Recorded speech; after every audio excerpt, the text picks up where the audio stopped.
Hey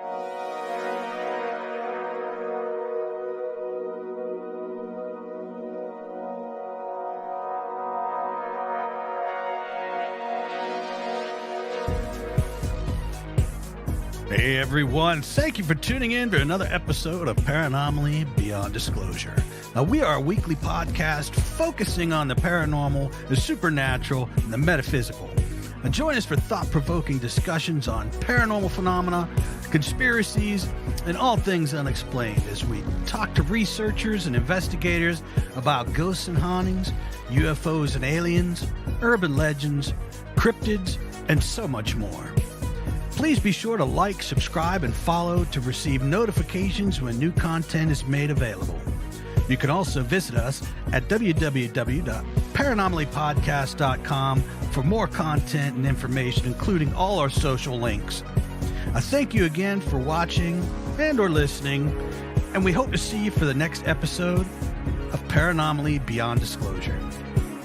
So grab yourself a drink and a snack. Turn the lights off on the way back. Find yourself a nice comfy spot and enjoy this episode of Paranomaly. Stay with us, folks.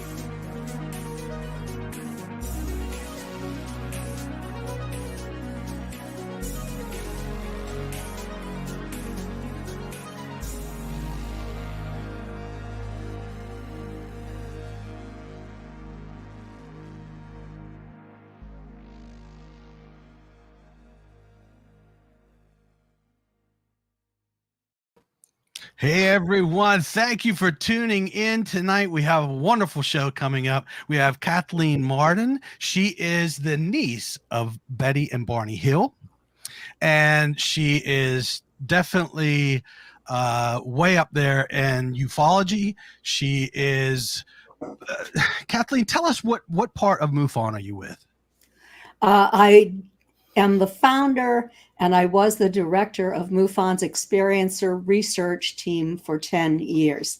It's not that any longer. It's now called the Experiencer Resource Team, and I have not been in a position for the 3 years.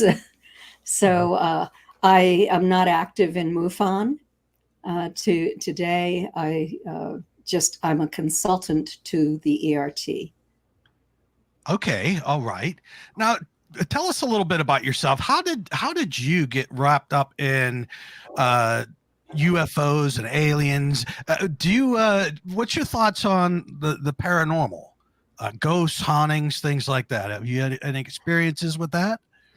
It's a funny thing that you asked that, because I was 13 years old when Betty and Barney were taken, and Betty and Barney Hill.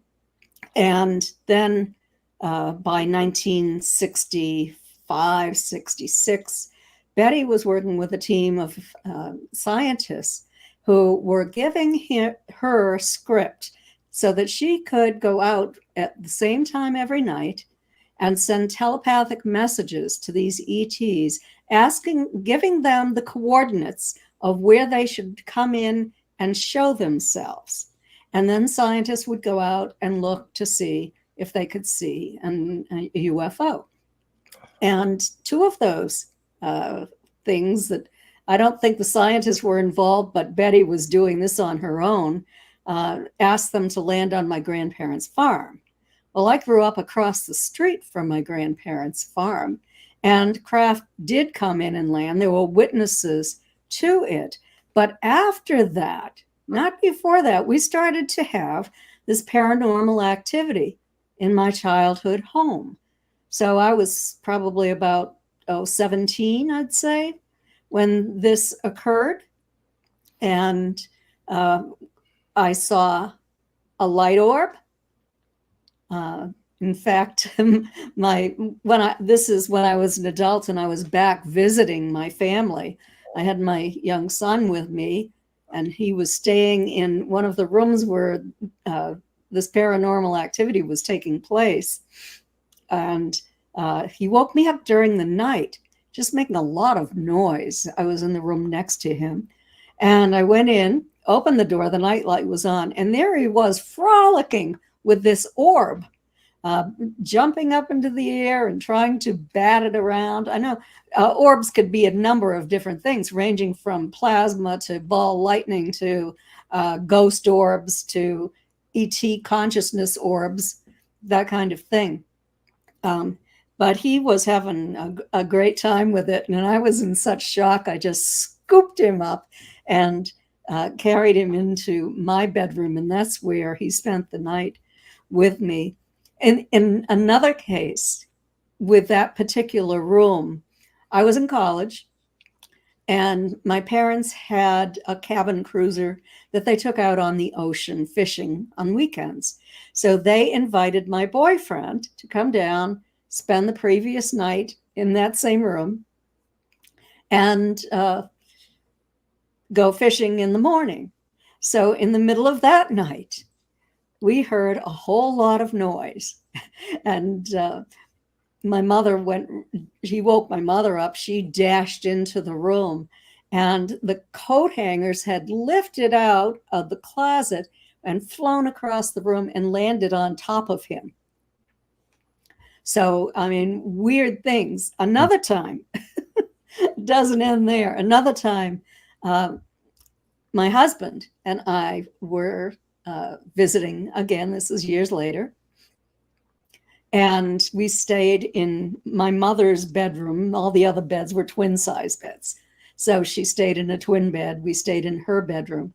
And during the night, the cat was bothering us terribly. And I kept reaching for it. I could feel the indentation on the bed, but no cat.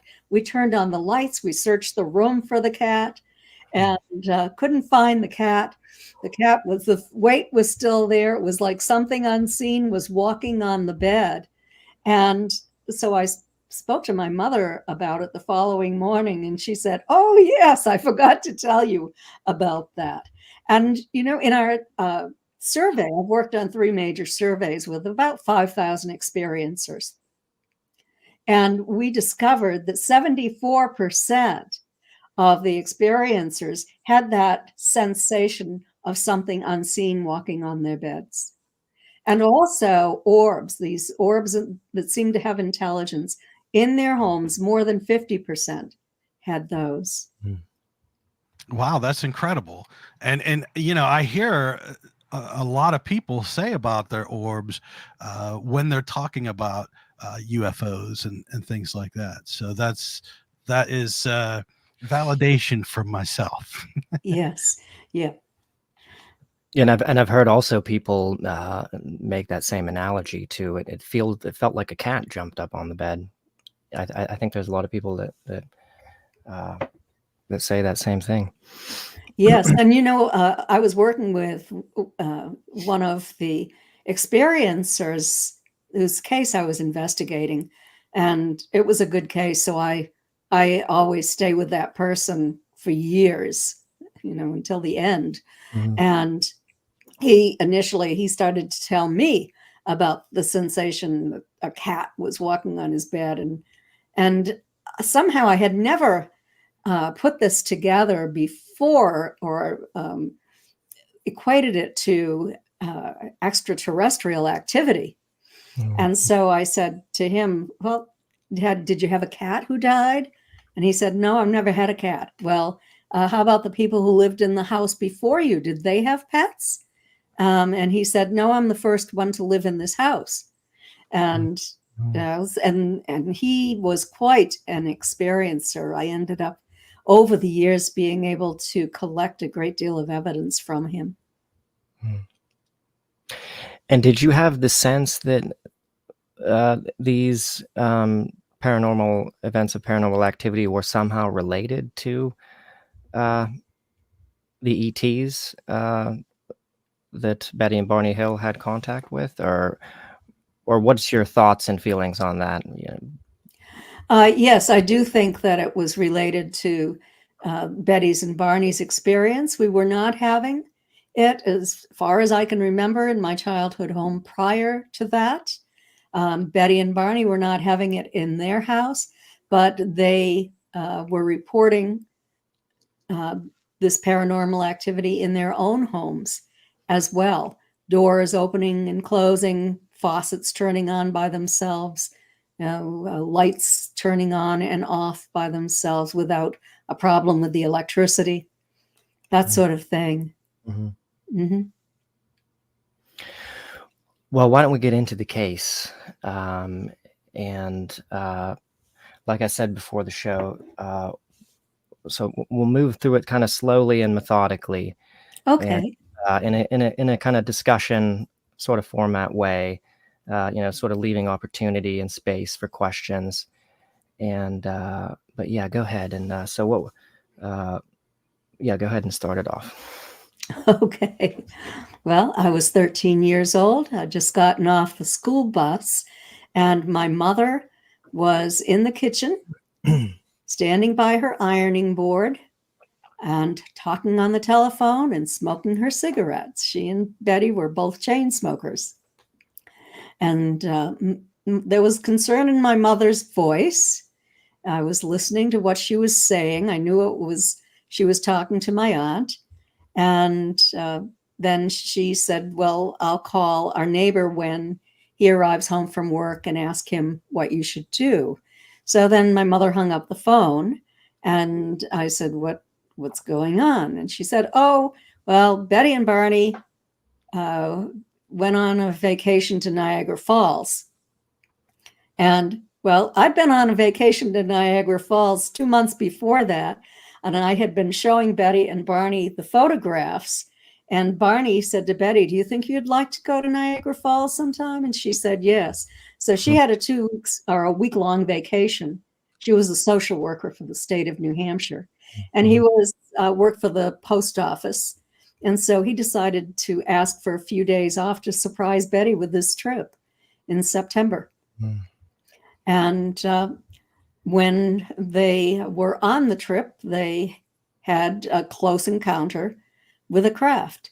And it came so close, Betty had told my mother, that she feared that they had been contaminated by radiation, cosmic rays, whatever, gamma rays. And she wanted to know what to do. So that's why my mother offered to call the physicist. And he told her that, well, to be clean, but they had already taken long showers when they arrived home that morning.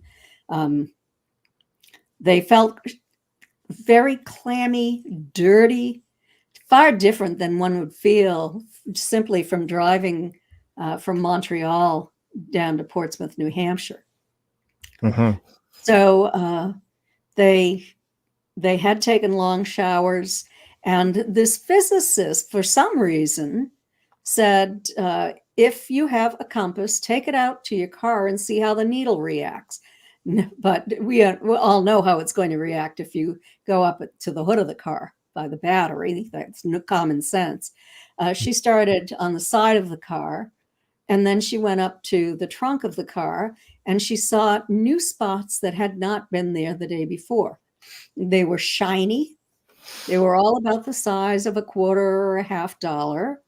It was the same color as the paint on the car, only highly polished. Highly polished. And there was about a dozen of them, right? Yes. And they caused the needle of the compass to whirl, indicating that there was a magnetic field there. Interesting.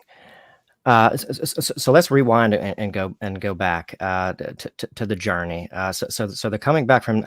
I thought for some reason it was Montreal. Is there some disinformation out there that it was Montreal that they?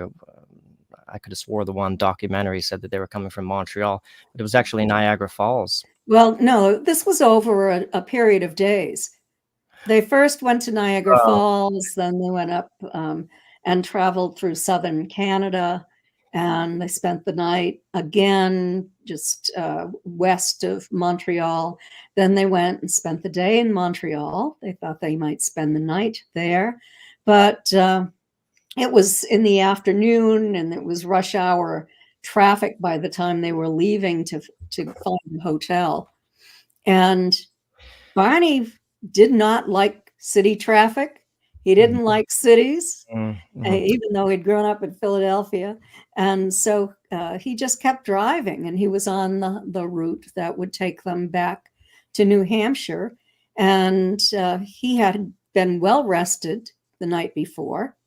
And so they were enjoying their drive back, looking at the sights, stopped to get a snack here and there, passed a beautiful little city, stopped again in Coaticook and had another snack, and spent the rest of their Canadian money, and then went on down into Vermont, over the border, and then across just a few miles into northern New Hampshire, arriving in Colebrook, where they stopped again for a cup of coffee. There was a restaurant that was open there. Barney had a burger, Betty had a piece of chocolate cake. And they filled up their car with gas, because in those days, nothing was open in the nighttime, that late at night.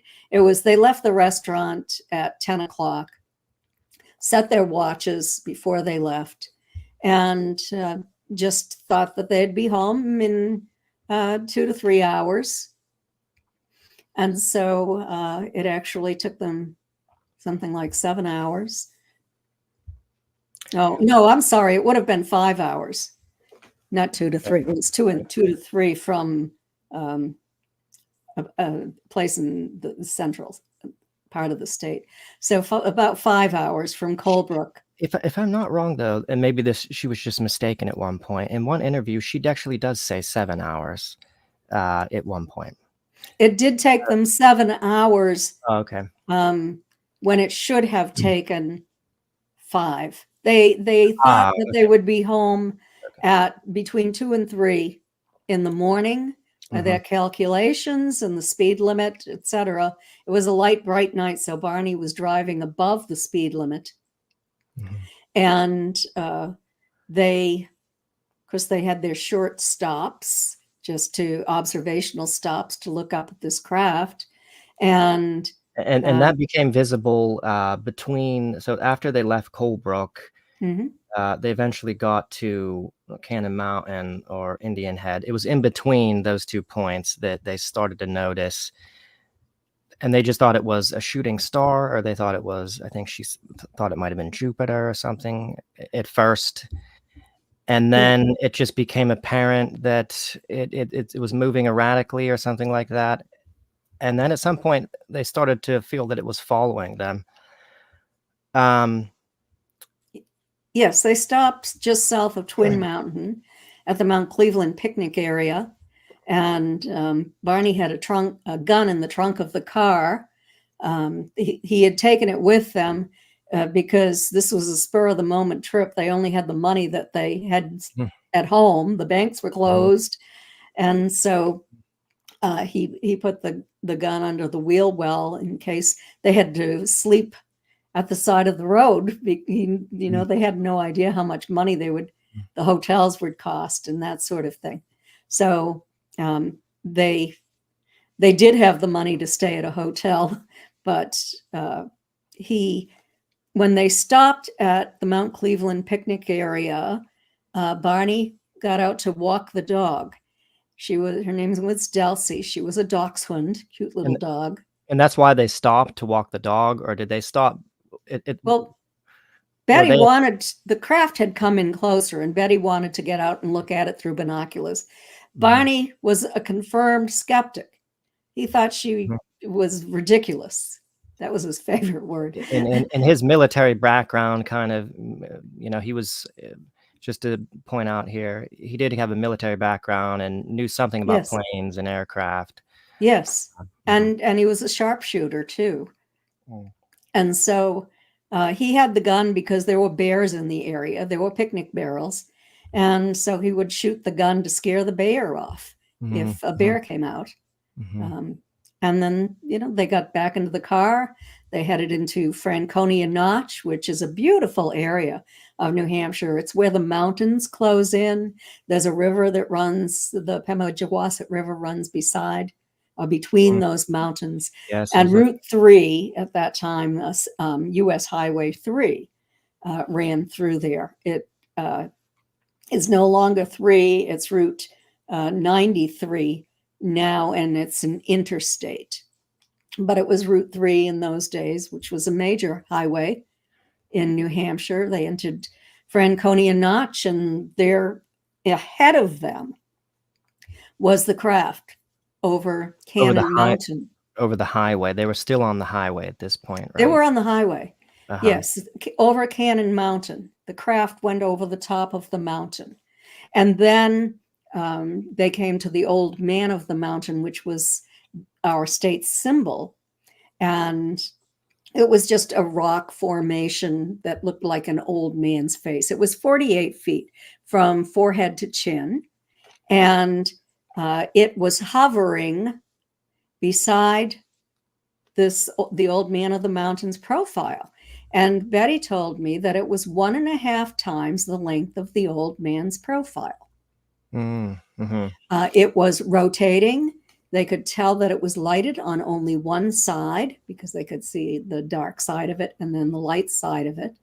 It would fly horizontally, and then it would flip up vertically and fly horizontally and flip up vertically.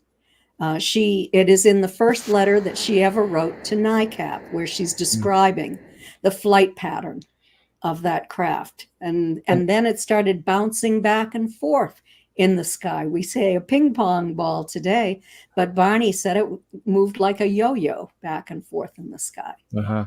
About the motions where it was flipping up on end, that's sort of atypical, isn't it? No, you don't. It's not atypical. That's not atypical, right?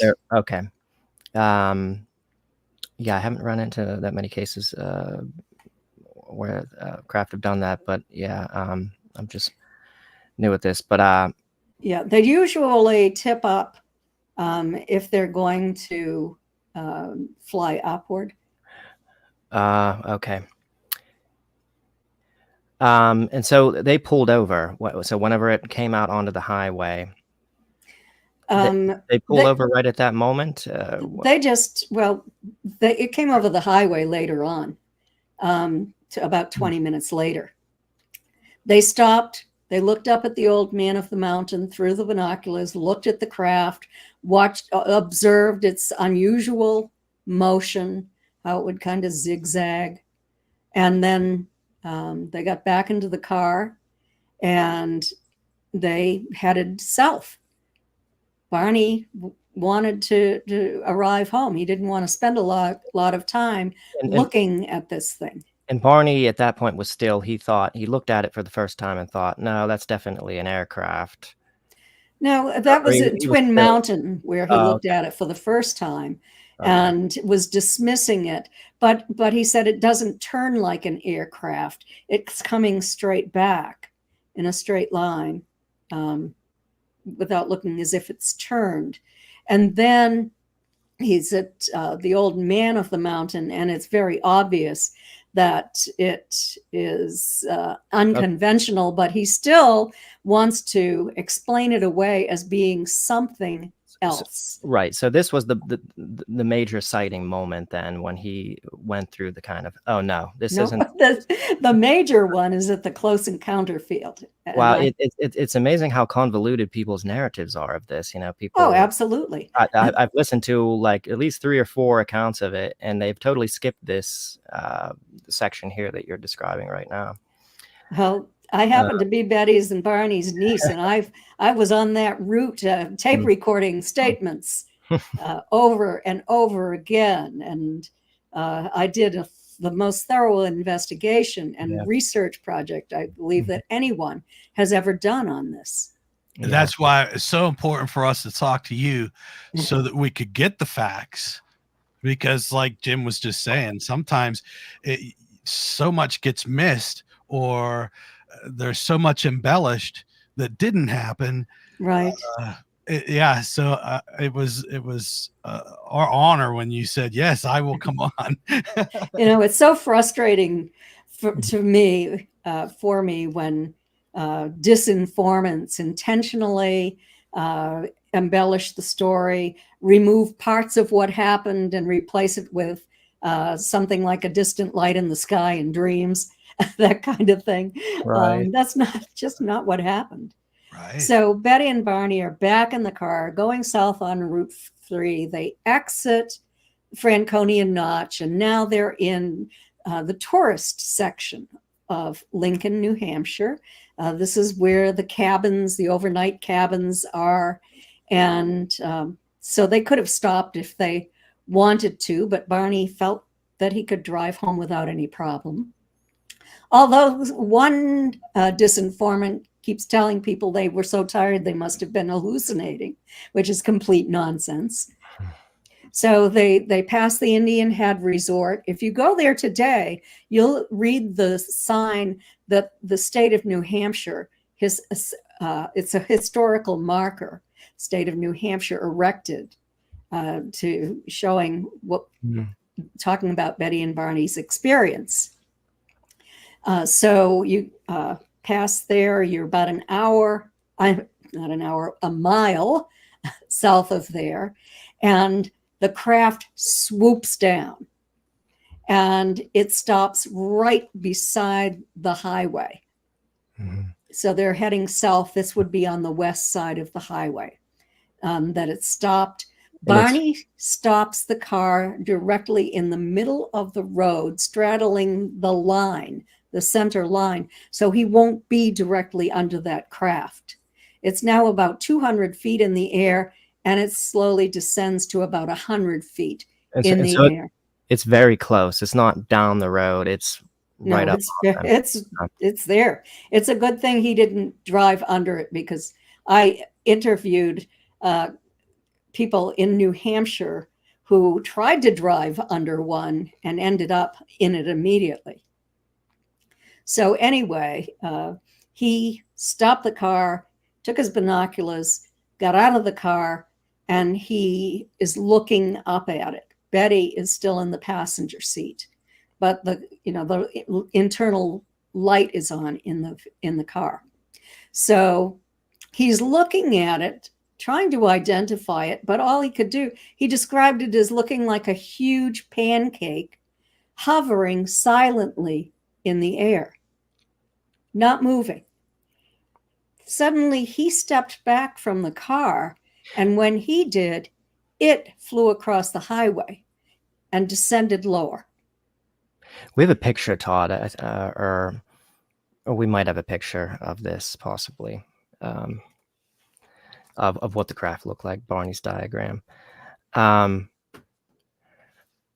Okay, so go on. Okay, so if you want to show that, you're welcome to.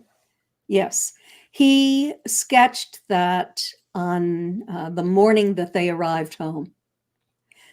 People are saying he sketched it under hypnosis with Dr. Simon. That's another tale full of baloney. He sketched it that morning. Betty also sat down and sketched what she saw.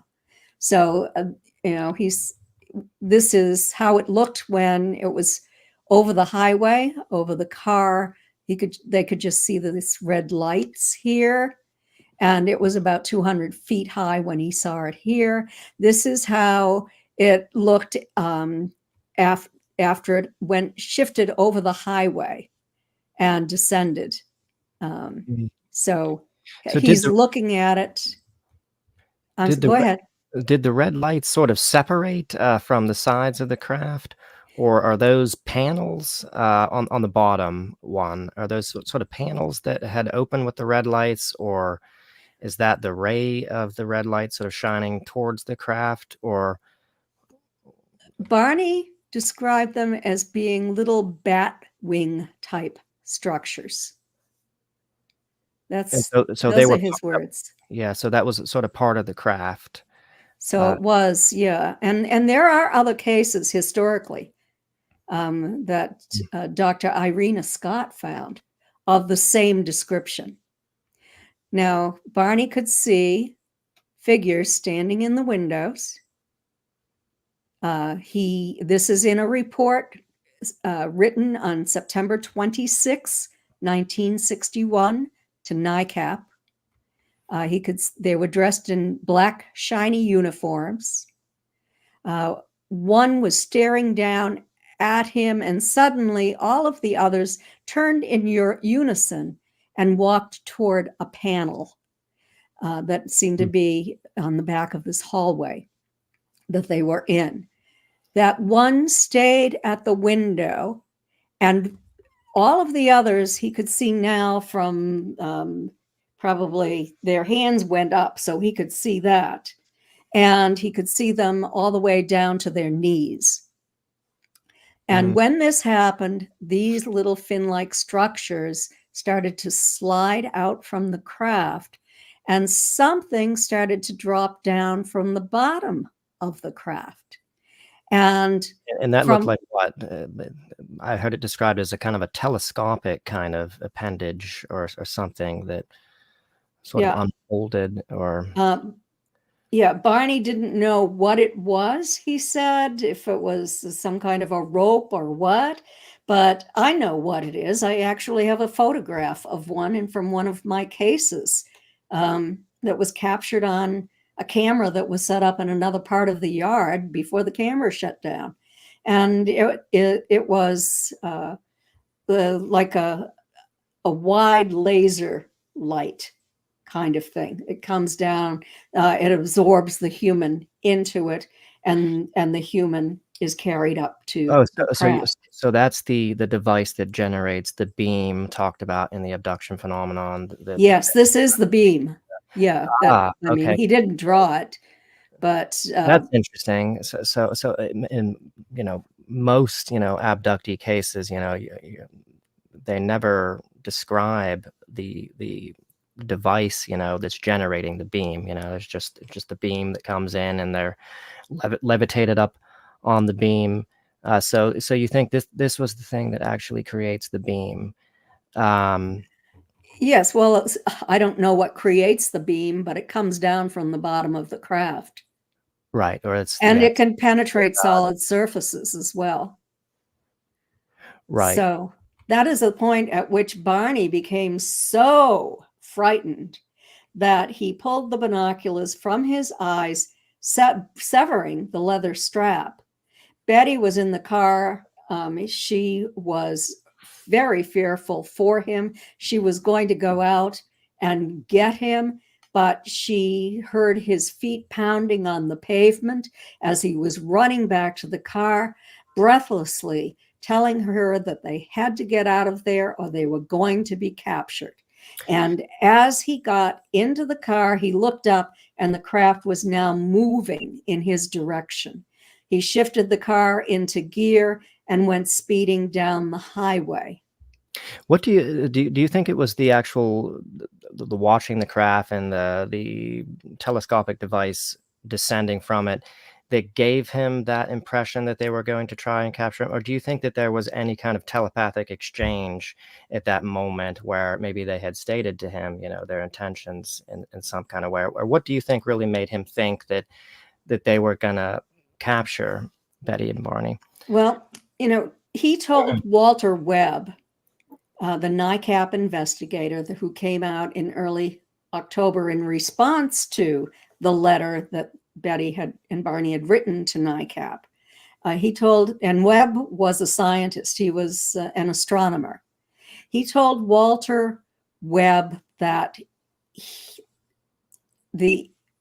he had the sense from looking at that leader at the window, the one who remained at the window, that he was going to be captured like, quote, a bug in a net, close quote. And that is when he knew that he had to get out of there. Mm-hmm. So that's when he ran back to the car.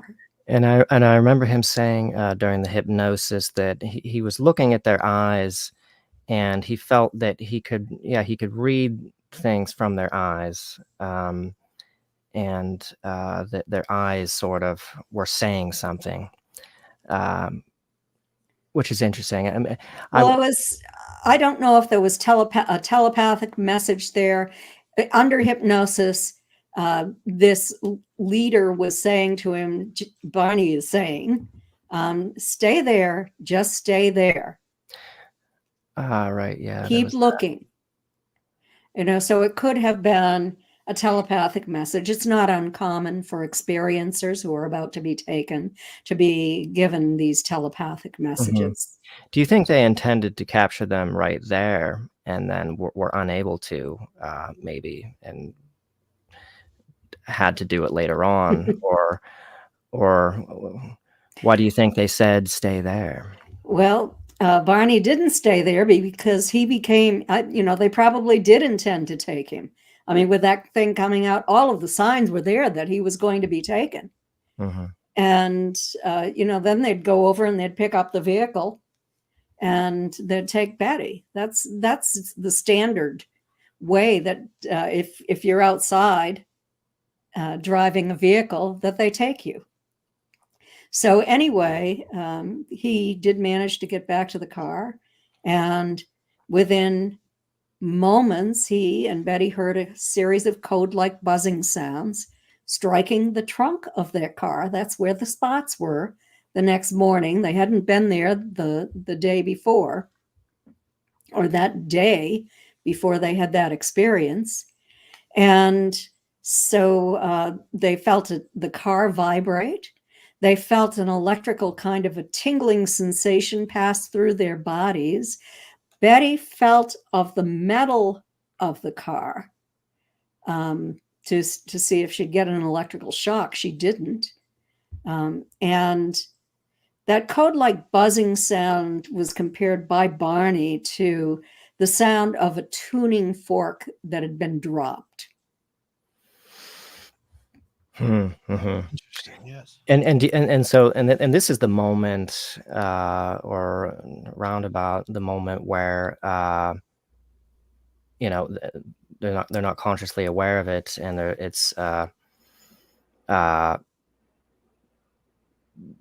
there's no sort of conscious recollection of it at this point. But this is the moment when we'll later get into that, where do you think the moment where they're feeling the tingling sensations, do you think that corresponds to, the moment when they start to paralyze you? And a lot of people, abductees, describe, first, it felt like a tingling sensation, and then the paralysis comes on full way. So do you think that was the moment, when they were directing Barney to turn, and it's probably at that point that they diverted from the road? If in fact, I mean, it makes logical sense with his brain in 1961 and Betty's brain in 1961 that they continued driving, and then for 8 miles, and they took a turn. Well, they only remembered taking one turn. They had to take 2 turns to get onto the abduction site. And under hypnosis, Dr. Simon says to them, and what happened next after that, the sounds on the car, that. And neither of them could answer him. And then, there was this pause, and then they're finding themselves in a new location with tall trees all around. They remember a roadblock. They remember a fiery orb sitting on the ground. That was always part of their conscious recall, more so for Betty than for Barney, who was already under their control. So I don't know if they were patient enough that they would guide Barney for, these 8 miles to the abduction site, or if, maybe they did pick the car up and then set it down on the dirt road. Maybe that's why there was so much confusion. Why, when Dr. Simon said, "What happened next?" Okay, yeah. But then later on, Barney said, "Well, I'm driving, and then I make this turn, and I don't know why I had to make this turn. Maybe the car turned as the craft turned. I don't know."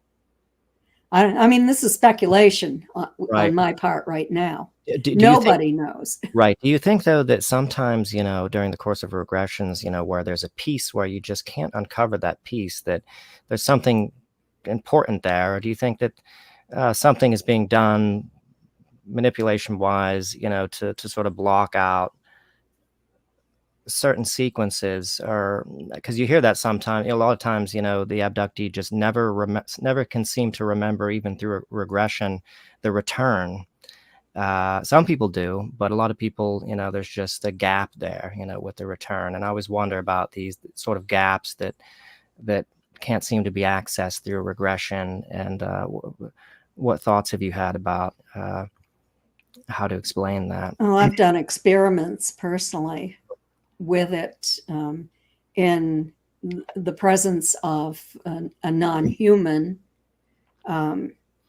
who it was part of an experiment that several researchers and I took part in, with an experiencer, lifelong experiencer, who had learned to communicate with these non-humans. And so we were able to be introduced to them as they came into his environment. We were able to take scientific equipment, like a laser thermometer, tri-field meter, that kind of thing. And so, make a long story short, this little gray scientist was communicating with me telepathically. And I was writing down my questions and his answers. And if I had not written them down, I would have no idea what that conversation was about. My husband was with me when it happened, so he knew that it was happening. You wouldn't have remembered it, is what you're saying? I wouldn't have remembered it. No, I did not remember it. I had written it down, but after he left and all the tingling in my body stopped, I didn't remember that conversation. Do you think that that's some people believe, and I think there's grounds for this, that's just a byproduct of, the tingling? They're doing something maybe to your vibration or frequency. And when you're in that altered state, just like you immediately, lose recollection of a dream, or if you're, in a psychedelic trip, do you think it's kind of the same kind of just byproduct as that, in a way? It could be a byproduct of their technology, that they're using on us. Right. But not always, though, because, on some occasions, isn't there some cases where it does seem like they wanted to conceal something, like in the case of, Debbie Cobble, for instance, maybe it's understandable why, she forgot the experience, because she's, in an altered state or whatever, and she comes back to and it's gone. But why did her mother, not remember why she had called, and all the people, who were witness to it, just suddenly all seem to forget, important, key elements of that story. They're quite capable of mind control as well. So I'm sure that has something to do with it. Some of the people that I've worked with have said that they pointed something at them that took their memories away. So I've received different reports. There are different groups of ETs, of course, who might be using different technology. I don't know for certain about that, but all of those possibilities are possibilities. Yeah, and because also there's cases where the person will have conscious recollection of it for a little while, and then it will suddenly kind of, over the next day or two, sort of disappear. In our studies, the majority of experiencers said that they had some conscious recall of at least one event. About 60%, I think it was, had conscious recall of observing a craft at less than 500 feet in the distance. Same percentage had conscious recall of observing non-human entities entering their environment. And this was true of family members as well. Interesting. Okay, yeah, let's come back to the part of the story where we left off. The moment where Or should we, follow through with our conscious recollection and then come back to that? Or I don't know what's the best way to tell it. Well, I can tell you the conscious recollection. Why don't Okay. we do that? Yeah, And then we can get into what they forgot. Okay, sounds good. Yeah. Okay. So anyway, they find themselves on a new road. It's a dirt road with tall trees all around. Betty's saying she had no idea how they'd gotten there or where they were. There are men standing in the road. They don't look like humans. They have very, very thin arms, very, very thin legs, a much larger torso, larger chests, like. And Barney said, it's them. It's the ones I saw in the road. And Betty tries to, let me think. No, this is hypnosis. They have the conscious recall of the They don't orb, even of the trees, of the ETs. Before their hypnosis, Barney recalled the gait of the ETs coming toward him. The way they walked. It was not a human gait.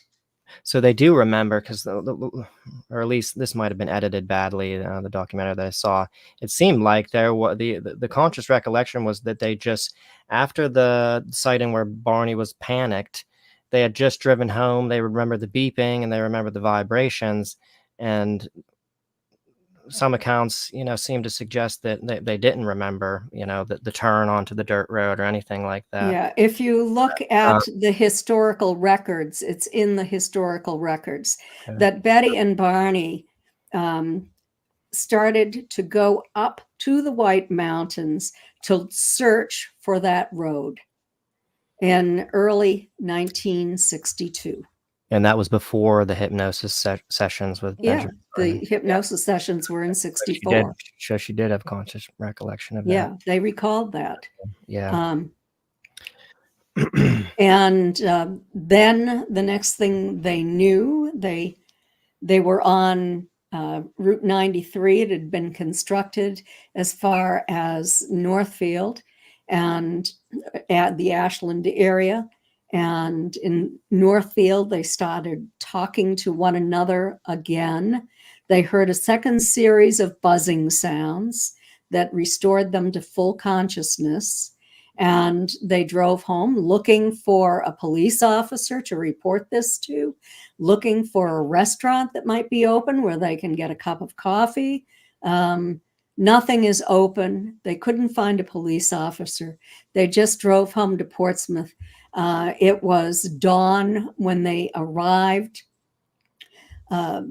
Betty told Barney to leave everything in the trunk of the car, and then later he took it and put it on the back porch, but not in the house. And she walked the dog. Then she went in. She looked at her watch to see what time it was, and she realized that her watch had stopped running. She didn't note the time that it had stopped running.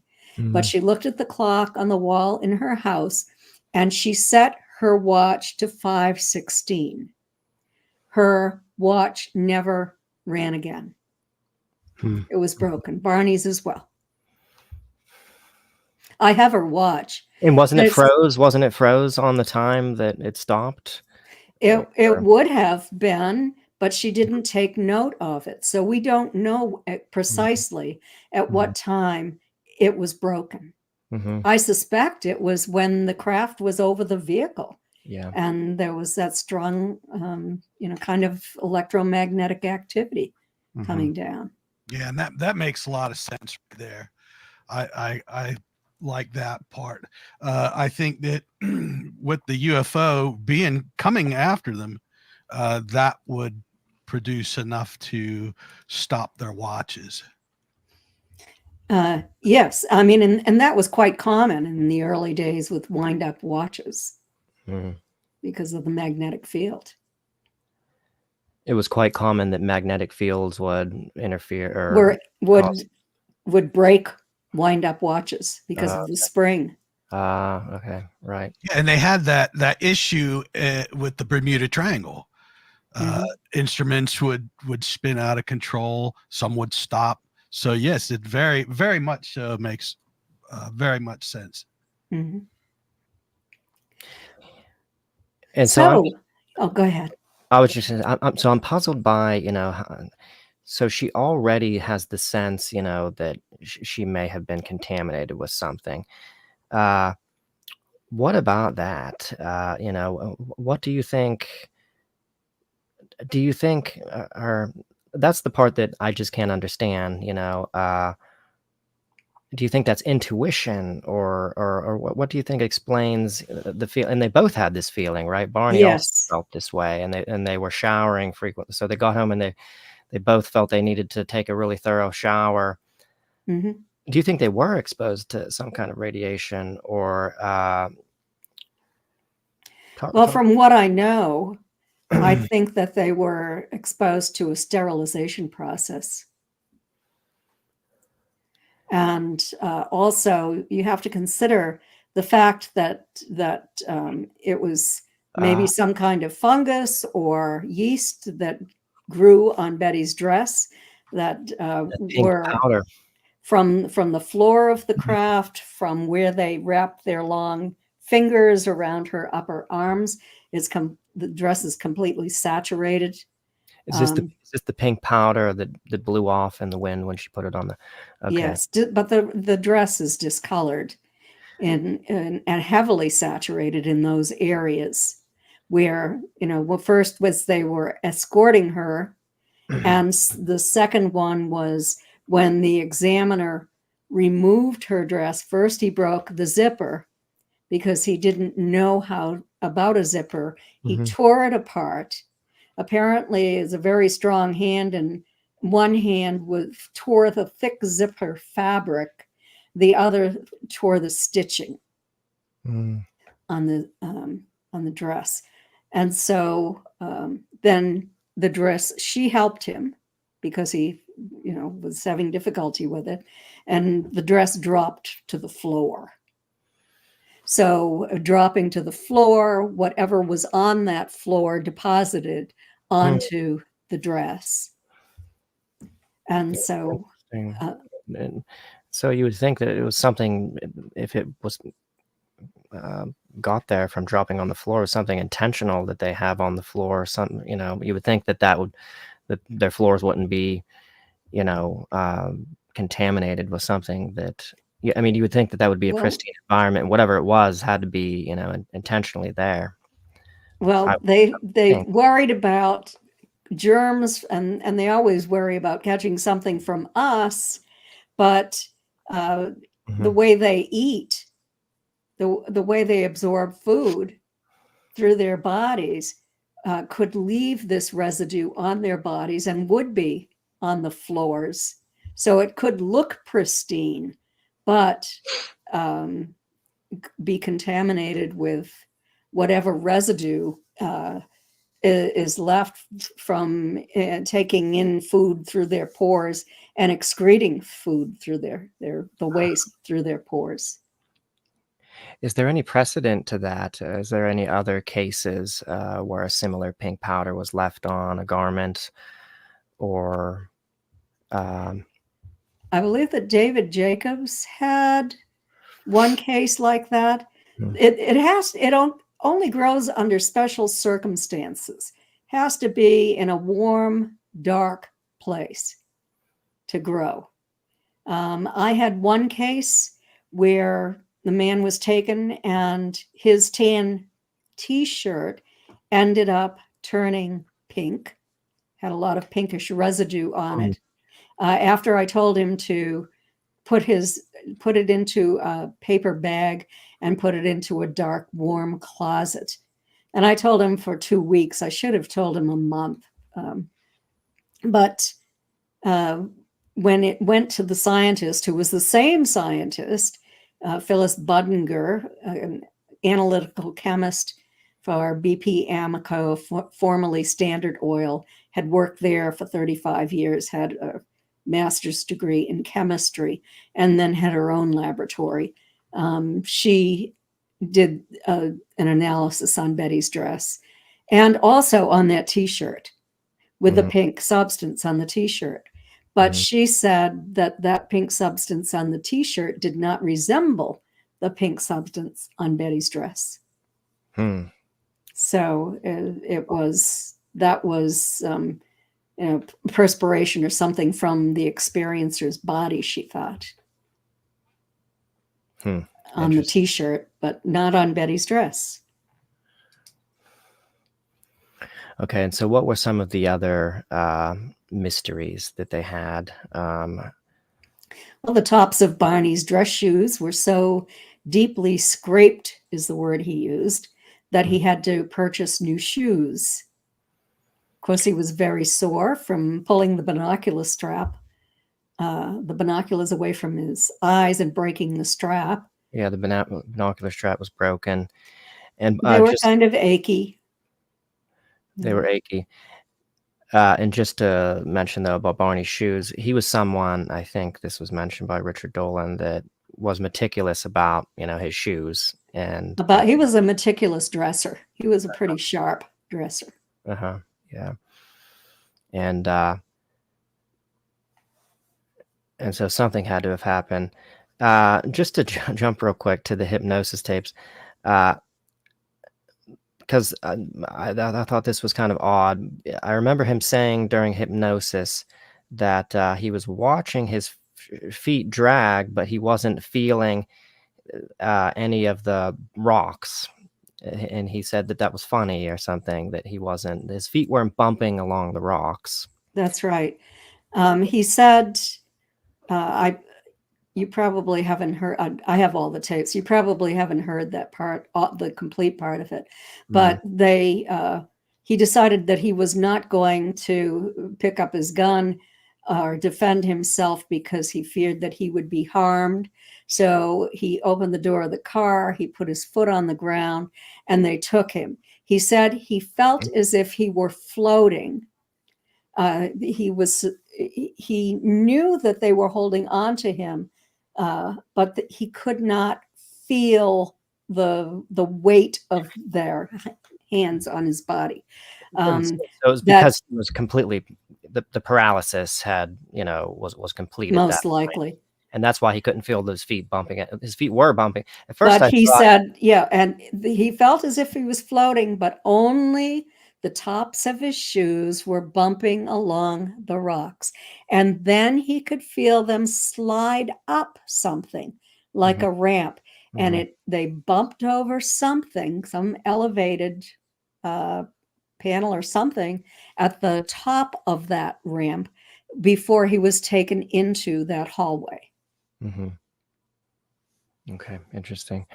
Yeah, I wasn't sure if originally he couldn't feel it because they had done whatever they do to abductees, to phase them out of time-space reality to bring them through the window or through the ceiling. I didn't know if maybe he was just sort of passing right through the things, but then, the shoe scuffing part. So he was, physically coming into contact with the rocks.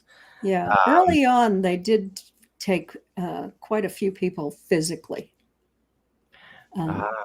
Okay, that's and kind of the modus operandi changed over time. Yeah, that's interesting. That's fascinating. I'd like to maybe come back to that discussion later on. Okay, and were there some other mysteries other than the scuffing of the shoes and the powder? Weren't there? Well, the spots on the trunk of the car, that magnetic field. Right. Kathleen, how accurate was the movie The UFO Incident with Mr. James Earl Jones? He did a wonderful job, but it wasn't accurate. I was just curious because that's usually what we get from Hollywood. They're Hollywood writers. They're not researchers. They're not investigators. We pay careful attention to the facts. We want to be everything to be entirely accurate. They want to entertain the public. Yes. And that's what they did. Yeah, that's unfortunate. So, because I believe unfortunately, it was right after that, I believe, they did something with Travis Walton, and they said that that's how he come up with his story because of Betty and Barney Hill's story. And I think to myself, what do these people have to gain? They have poor everything Travis. to lose by saying that they've seen UFOs and was abducted, things like that. Yeah. So that's where I am extremely confused. If someone comes out and they say, hey, this is what happened, they go to a hypnotherapist helps them with the regression.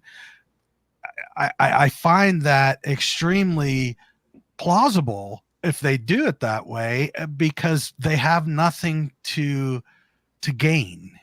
They have everything to lose.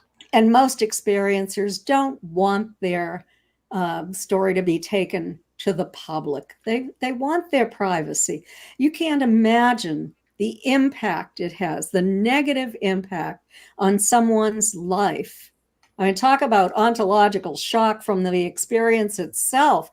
Many experiencers have been more traumatized by the public and by the comments and by what it did to their lives than by what happened on the craft. It's absolutely disgusting. That's why I became an experiencer advocate. I'm just tired of people being disrespected, people, disinformants who closely connected, some of them, to three-letter agencies who want to destroy people's lives. They can't help it. Betty and Barney didn't go forward with their story. They wanted it to remain confidential. Travis was missing for 5 days. Yes. They were already talking about his disappearance in the newspapers. There were reporters in the town that he was in. He couldn't hide it. Right. And that's what just makes me, I don't know. Someone, if they sincerely come out with this fantastic story, it should definitely be believed. I mean, sure, use discretion, because they might not remember everything in detail. So they try to make it so you understand it. But I feel that, and that's why Jim and myself do this podcast, so people can come out and tell us their experience, even though we have heard the horror stories of what happens when people actually do come out.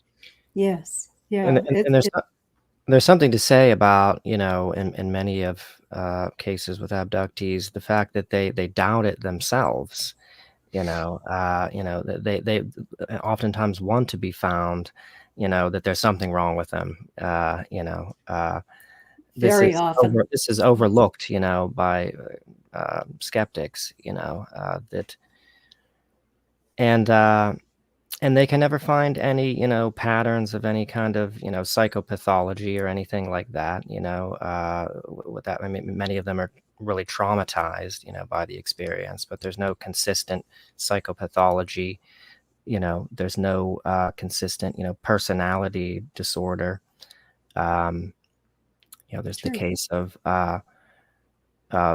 very young child abductees, who say the same thing, before they've been exposed to, anything. And, but anyway, yeah. Yes, I've worked with parents of young children. Mm. I wrote the book, Extraterrestrial Contact, What to Do When You've Been Abducted, for experiencers who are processing what they've been through.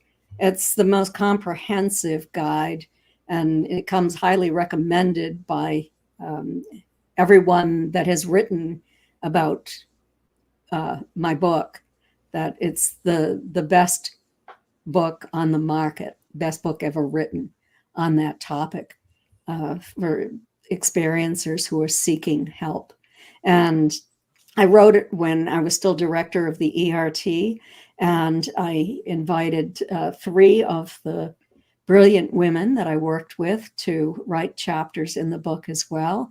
Madeline Tobias, who was a psychotherapist who worked with veterans with PTSD, and also knew a whole lot about UFO abductions, ET contact.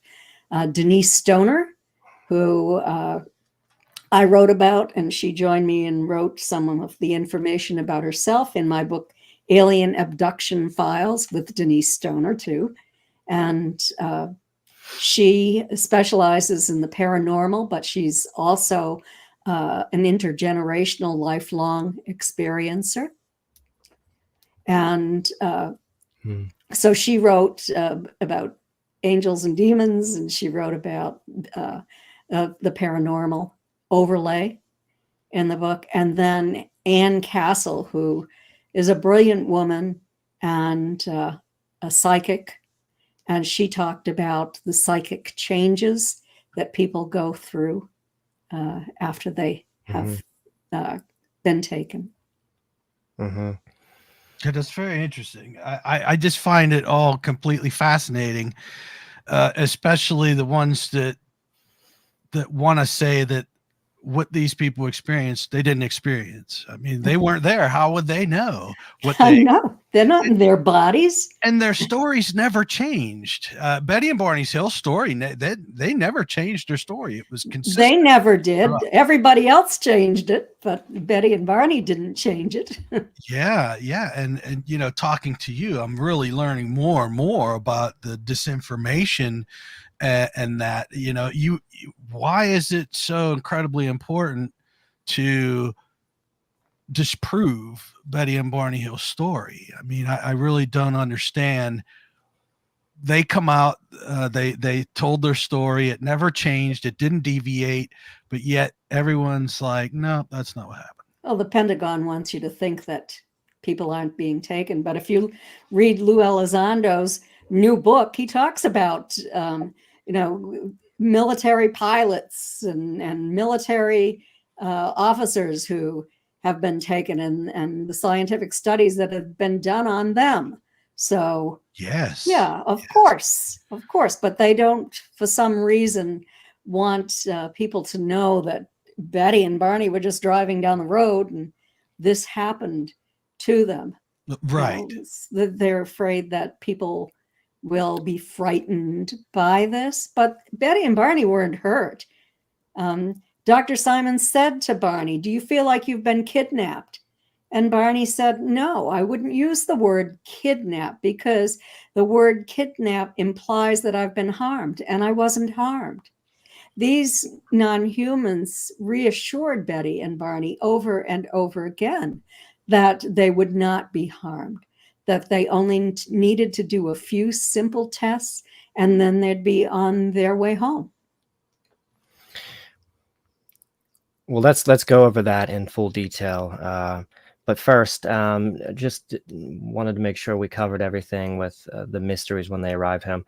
Wasn't there something also about Richard Dolan notes in his analysis that Barney had soreness on the back of his neck, yes, and then an unexplained urge to examine his abdomen? Although yes, there's some variation, Richard Dolan mentions abdomen. Another analysis said that it was his groin area that he. Yeah, it was his groin, and Richard got that information from me, I believe. You know, from my book Captured, the Betty and Barney Hill UFO experience that Stanton Friedman collaborated on with me, and the 60th anniversary edition was released in 2021. Plus, I've talked with Rich about this many times, and yes, it was a cup-like device that was placed over Barney's genitals. Right. Same thing that happens to all the other men who are taken for that purpose. Right. Well, David Jacobs notes that it's almost 100% of males in his analysis have this happen to them, whether they consciously recollect it or not. They're taking DNA samples. Human DNA. Well, and you know, about the hybrid program. Right. We should talk about that later. Okay, so let's move on then, maybe to the dreams. 10 Okay. days later, Betty starts to have some dreams. Betty had 5 dreams, and they included information for which she had conscious recall, but they also included information that was sort of dreamlike. And she wrote notes on these dreams. And then in November of 1961, she typed out a 5-page paper with all of the details of these dreams. And then the skeptics were saying that, Betty must have just repeated her dreams under hypnosis, and that Barney must have absorbed the information in Betty's dreams. I spent many years looking for answers on that. I transcribed what you see on my website of just the first 3 sessions, I guess. But I transcribed all of that from audio tapes that were sent to Betty by Dr. Simon's son. And so I have it word for word. I lined up their sentences, sentence by sentence, to determine whether or not this was confabulation. And what I discovered is there were important parts where Betty and Barney were together, where they described the same thing that was not in Betty's dreams. And then they had their own separate experiences as well. And there were several places where I was able to compare the information when they were together. And it was different than some of that fantasy material in Betty's dreams. And for years, I looked for an explanation. I finally found that you're in a hypnopompic state when you're just first waking up in the morning. So what you dream can contain real information from your life, but also in order to overcome your feelings of anxiety, you fill that in with fantasy material. Like in Betty's fantasy material, what she was seeing were men who looked about 5.5 feet tall, who looked Southern European, black hair, eyebrows, human faces, large noses, regular human lips, all human in every way, dressed in blue cadet uniforms. That's not what she saw. She saw grayish colored entities, large heads, hairless, completely hairless, no ears, slit for a mouth, flat nose, upturned nostrils, the wraparound eyes. That's what she saw. That headgear, I don't know if that was hats. I have photographs from some of my most important cases where the experiencer was able to capture the non-human on film. And it was headgear. It was technological gear on their heads. So I suspect that those weren't hats. It was technology. Interesting. And so do you think there's anything intentional about the dreams? Or do you just think that it had to do with her subconscious, or why do you think, I mean, there was just 5 days, every night a dream, with more, I mean, were they, was it like one night had one piece, the next night had another piece? I mean, was there any sort of, you would think that if it was just sort of the subconscious sort of just stemming from that, in some kind of way, naturally, that there would be some randomness. Yeah, well, she was sleeping alone, and it was just before she woke up. So it's that period where, maybe part of it was memory, but you're in a hypnotic state at that point. And so you can remember things that really did happen, but it mixed in because of the anxiety she was feeling over what happened, the unanswered questions, her curiosity. And she had a lot of emotional trauma to work through as well. She was the brave one who felt that she didn't, but Dr. Simon said that she did. And so that's what it was, just, these 5 dreams that contain. Right. So do you think, oh, sorry, getting back to what I was saying about, Okay. when they take you, oftentimes, uh, you're put into an altered state, maybe into a lower brainwave state. And like we were saying, when you come out of that, maybe that's why you lose access to the memories, because you're not on that wavelength anymore where maybe those memories can be accessed. And so do you think that, being in the hypnopompic state, she was essentially in that same or a similar altered state where those memories could be accessed, and that's why she remembered them then, because you're in that kind of same altered state. Well, yeah, she was in an altered state. Right. Okay. I don't know if it was the same altered state. Some of the early researchers suggested that perhaps it was hypnosis on the craft, that state, but who knows? Right. Okay, so wait, so hold on one second. There was another peculiar, before we move on from the dreams.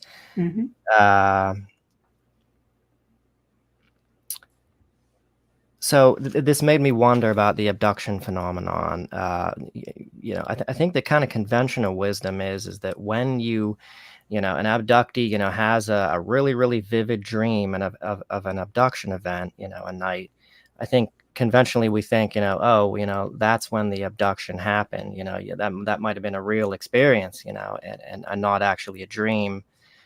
But this case kind of gives you the impression that maybe we're wrong about that. And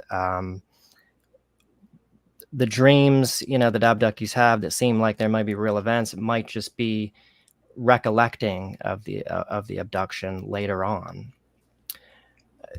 Do you understand where I'm getting at? Like, you're recalling some of these events that are in your subconscious mind, but in a dream where you're working through anxiety, as I've repeated twice, there's fantasy material that comes in. When I've worked on these studies with experiencers, one of the questions that we asked is, have you dreamed that about your experience? And most people had. And then did your dreams seem too real to have been dreams? And yes, the majority said that they had dreams that seemed too real to actually have been dreams. Right. So when you have the dream, so when you have an experiencer who had a dream, a really, really vivid dream, which is it? Did the experience happen that night and it really wasn't a dream? It's just you're remembering it like a dream. It has a dream-like quality to the memories. Or are you dreaming? Or is it actually a dream and you're just sort of recollecting the memories from an abduction experience that happened prior to the night of the dream? Well, I think it depends upon the content and any evidence that you can collect. I recommend that everybody keep a journal right next to their bed, write it down immediately. A lot of people remember the light coming into the room, that something is happening, and it's sort of like going into anesthesia and then coming out of anesthesia. That's the way people describe it. Right. And if there's physical evidence, like if you wake up that morning and you also have, a scoop mark or Yeah.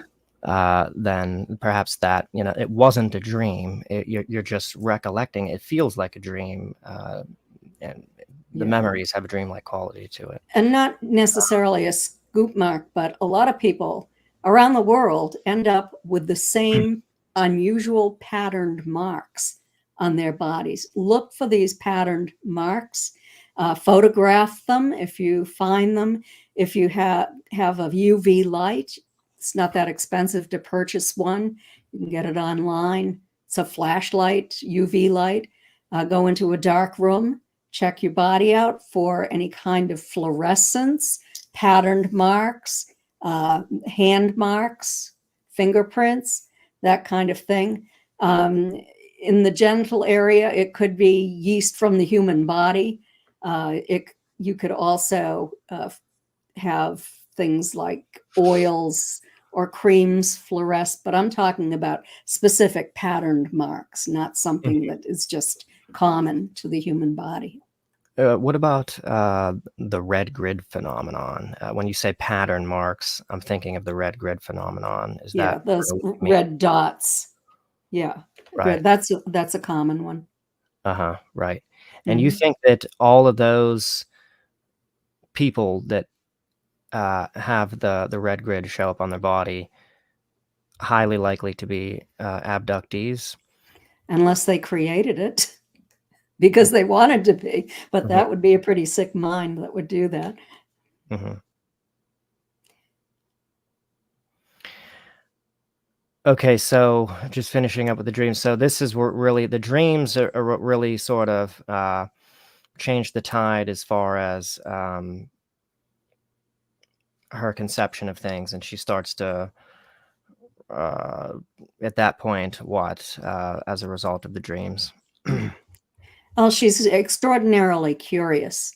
Hmm. So she uh, pursues this topic and speaks to members of the military, speaks to scientists. Barney wants to simply suppress it. He thinks that no good can come of ever talking about it. He just says he wants to forget about this as soon as possible and go on with his life. But Betty won't let him because of her curiosity. Hmm. And this is so traumatic for Barney because he's the one who has the conscious recall of observing the non-humans. When they were on that craft and he's on the ground looking up at them and he's feeling that they're going to capture him. He knows there's missing time.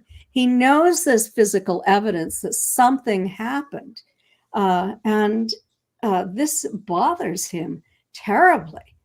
He eventually he speaks to a hypnotist from Pease Air Force Base, a young military officer, and the officer does not want to hypnotize Barney because he can see that his face is twitching when he's talking about what he remembered of what happened to him.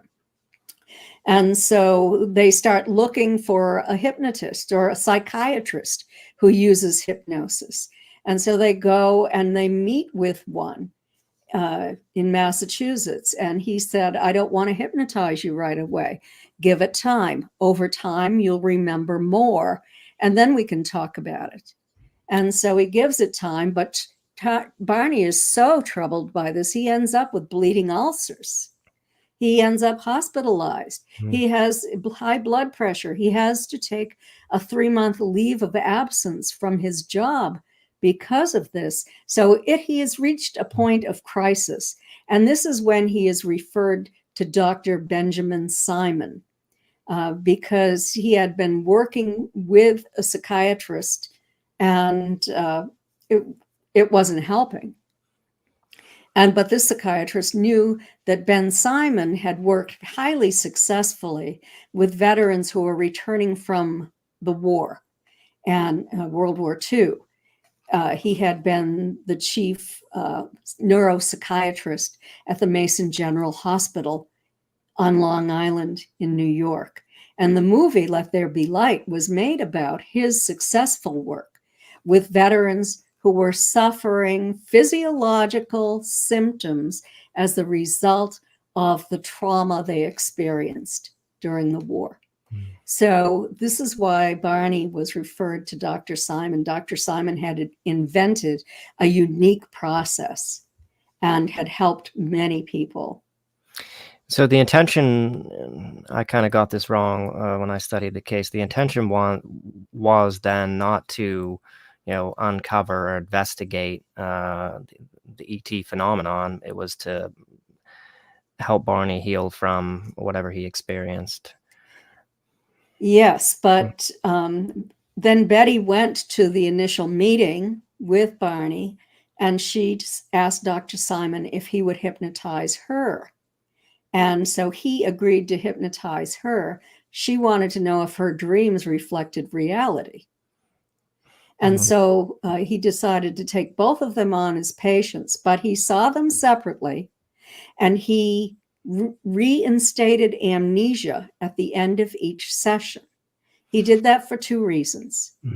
First, so that one could not share the story with the other and contaminate one another's information. Right. And two, because at some times the trauma they experienced was so great initially that it would have increased the level of trauma that they were experiencing if they remembered all of this at once without the amnesia and then the psychotherapy. But wasn't it, because I just wondered whether, so do you think that was the advisable way to go about it as far as creating amnesia of the events? I mean, obviously, from the perspective of not contaminating their cases, it makes sense. But I just wondered,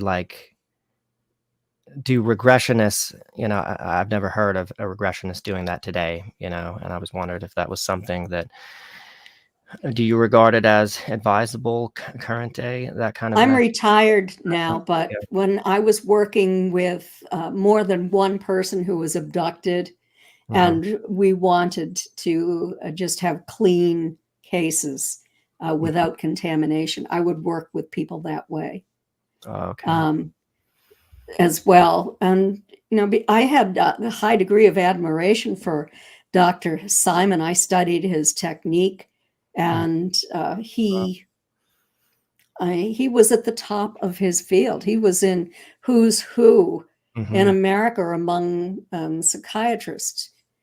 He had owned his own psychiatric hospital at one time. He taught at Harvard and lectured at Yale, and he was the president of the psychiatric association, I believe it was called.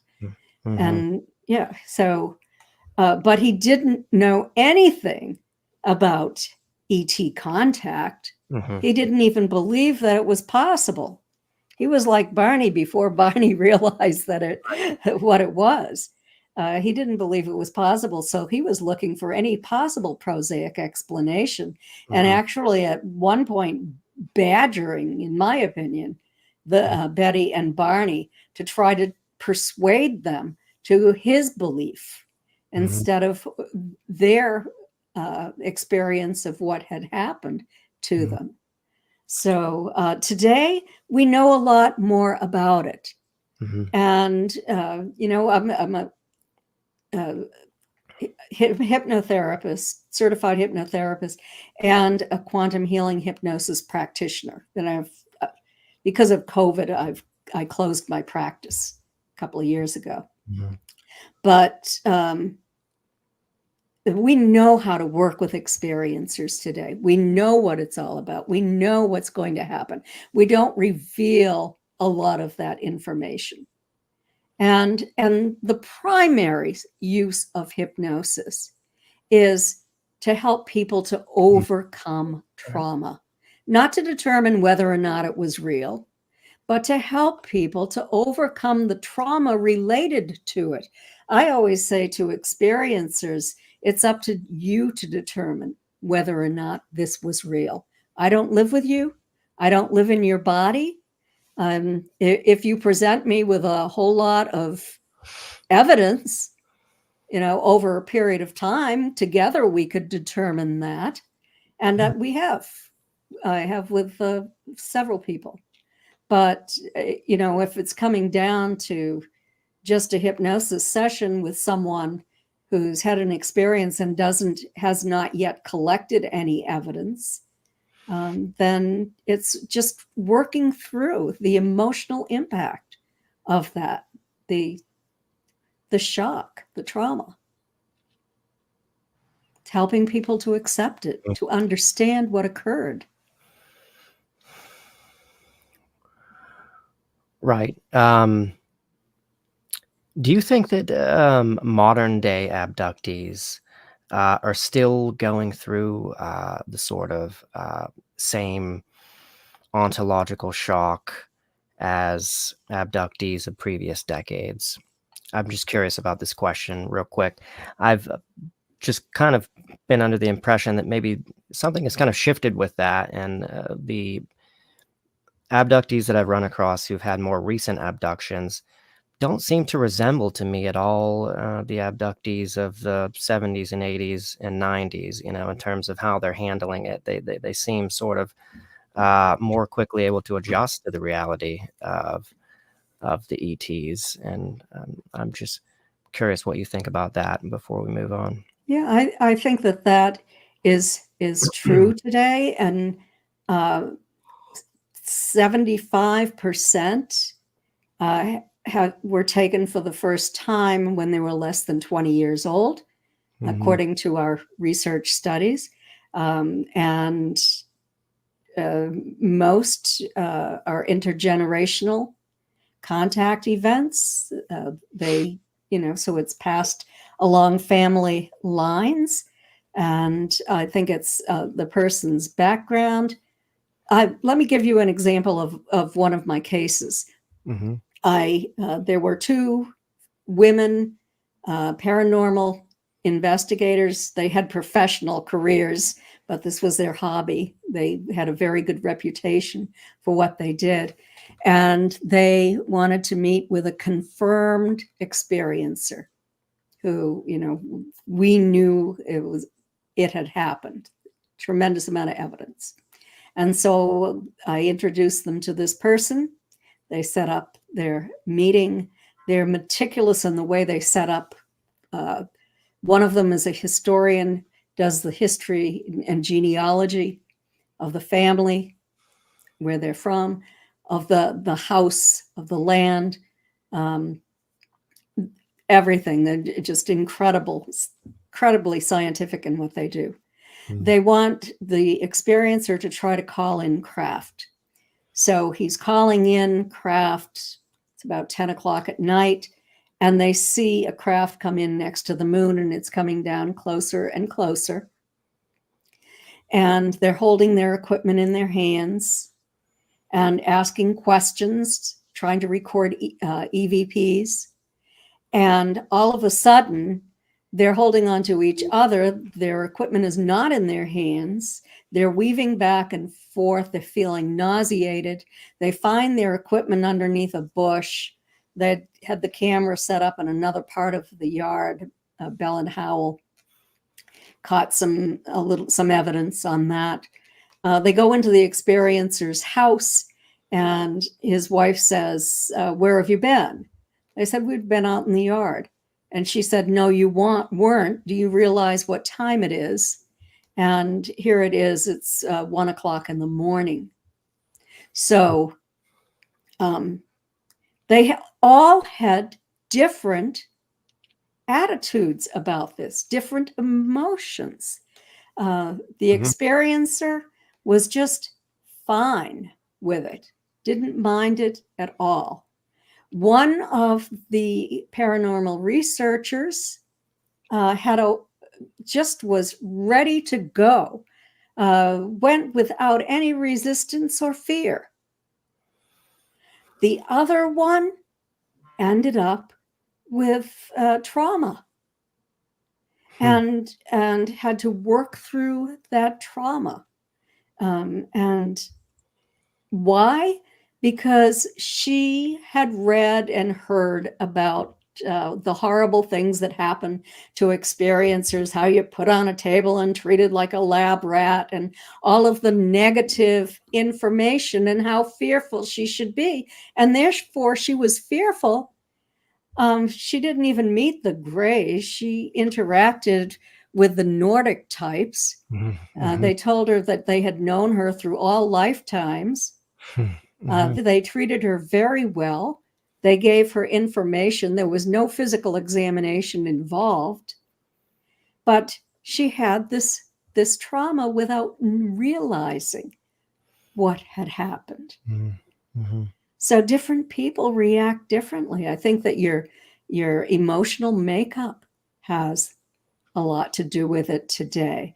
But people are more open and more educated about it as well. And if they are not full of fear or think that, they're going to experience some of the horrific things that you might find on the internet somewhere, then a lot of people are just, might be a little fearful, very curious.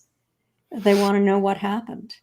They want details, and they know it's going to happen again. Sometimes they'll set up infrared cameras in their bedrooms, motion activated cameras to record if they can anything. Usually the camera shuts down.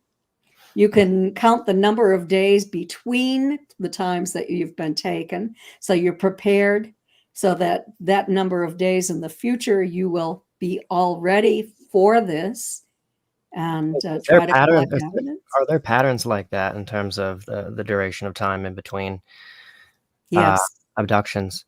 Yes, there can be patterns. Oh, okay. I was unaware of that. That's interesting. Huh. Okay, yeah, maybe we'll go back to and finish up with the abduction event. Okay. While we still have time. So, yeah, I don't know if you want to. So this is what's coming from the hypnosis. I don't know if you want to stem from or start with Betty's perspective or Barney's perspective about what happened. Well, Betty and Barney basically had the same experience, only she was more detailed. She was always more detailed than Barney. That was their style. He was more reserved. He thought about what he was going to say before he said it. She opened her mouth and it all flowed out. That was the kind of thing. She was much more talkative. So essentially, they were taken to separate rooms, placed on tables. She was in kind of a stool type thing first.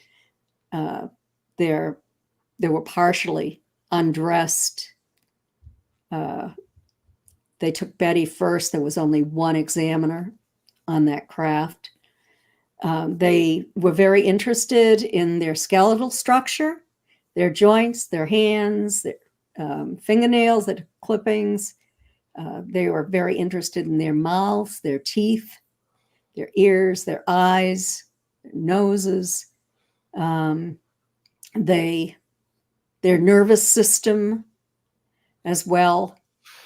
They removed Barney's dentures. He could feel them. It was like two fingers going into his mouth. And they were very confused about that, and came into the room and asked Betty, right, what the deal with this was. What's done her teeth? And she had to explain to them that he had lost his teeth as a result of an accident in the war.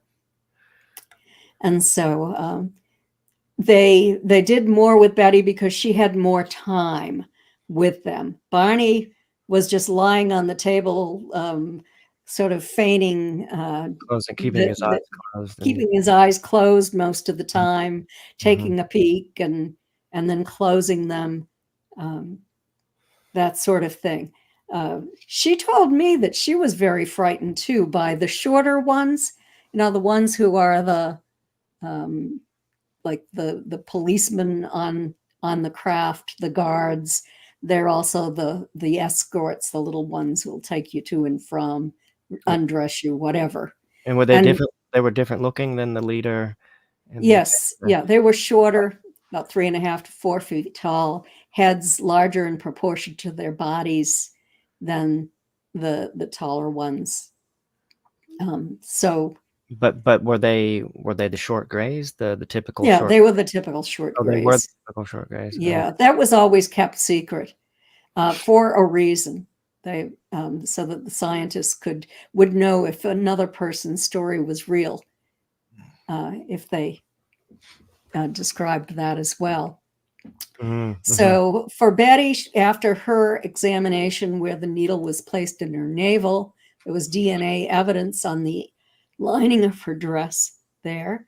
And that DNA evidence indicated that it was fluid from Betty's body.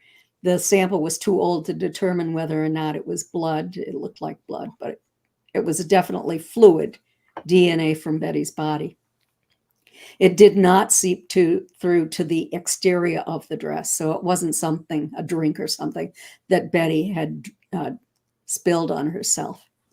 And do you think it was an actual pregnancy test, or do you think that that's what they just told her? No, it wasn't no, I think they were extracting ova. But they told her, right, that it was...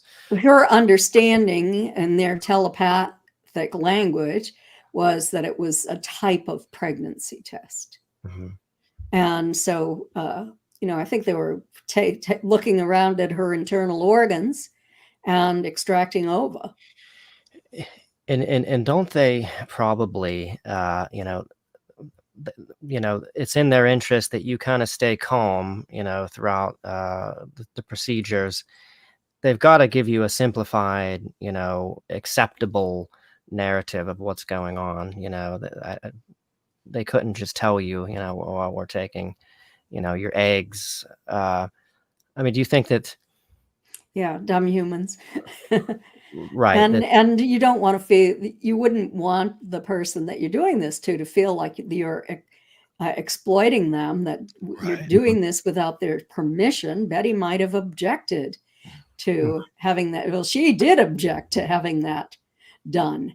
In fact, it caused her such great trauma that Dr. Simon had to end the session early. Right, yeah. But then after the examiner left the room, she had the opportunity to explore. So she was in there with the one she called the leader, who was just the escort. You see that person over and over again throughout your lifetime when you're taken to craft. And so she found what she called it a book, but it looked today like a tablet. And she picked it up and she saw symbols on it. And in the year 2000, I believe it was, I asked her to sketch those symbols, what she could remember. And then I put that into my locked file cabinet where I keep my case files. And then, lo and behold, Dr. Don C. Dundary from McGill University and Dr. Stuart Appel from the State University of New York, Brockport, and worked with Bud Hopkins, who had collected symbols that his experiencers had sketched under hypnosis. They'd done 2 symbol studies and discovered that the symbols from Bud's clients were very much alike, but very different than the symbols from people who were hypnotized and told they'd been on craft, or from the symbols of the control group, just regular students or someone who knew nothing about the topic. And so then after that, when I wrote Captured, I put those symbols in the appendix of the book. And Dr. Dundary, whom I've worked on one of my studies with now, saw those symbols and he compared them to the symbols that they used in their scientific studies, and wrote to me and said that Betty's symbols are very much alike, are very much like the symbols that Bud Hopkins had been collecting dating back to the mid-1970s. Wow.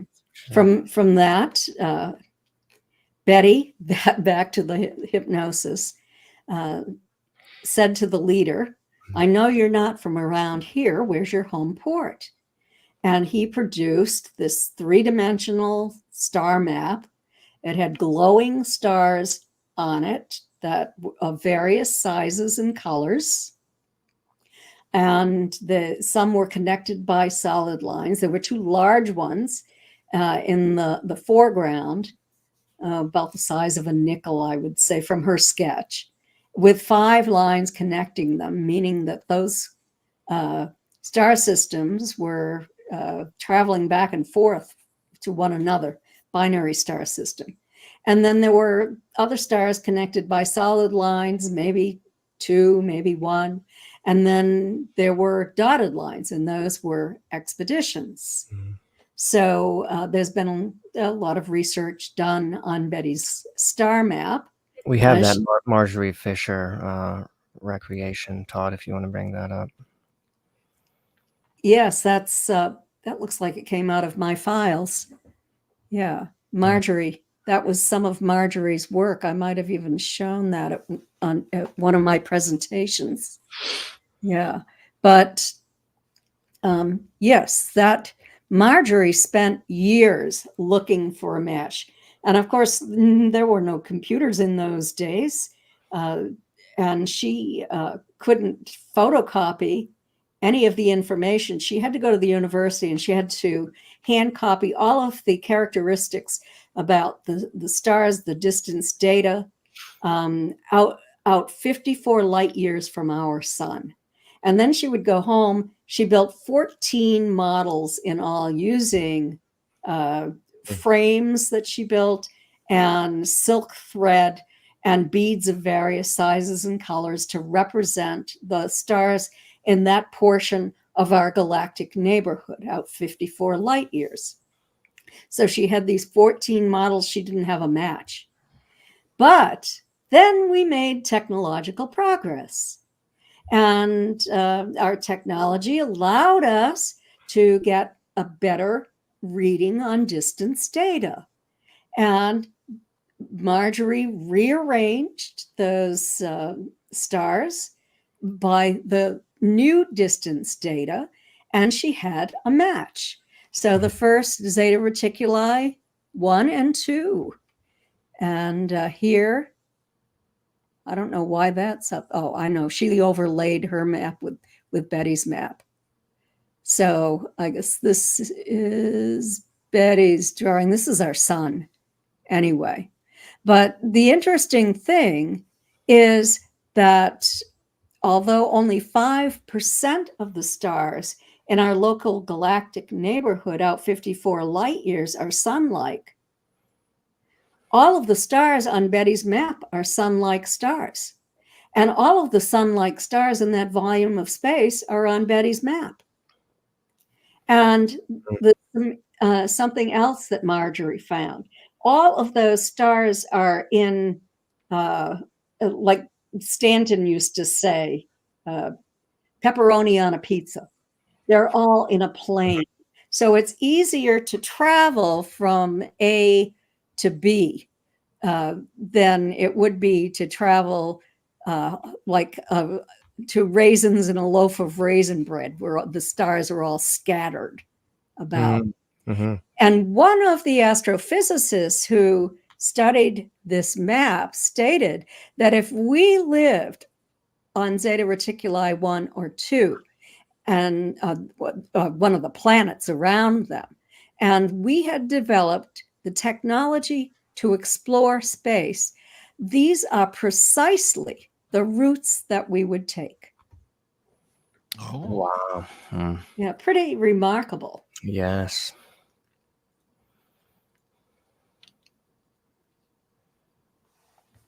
Yeah, that is I look at this map and I'm like, wow.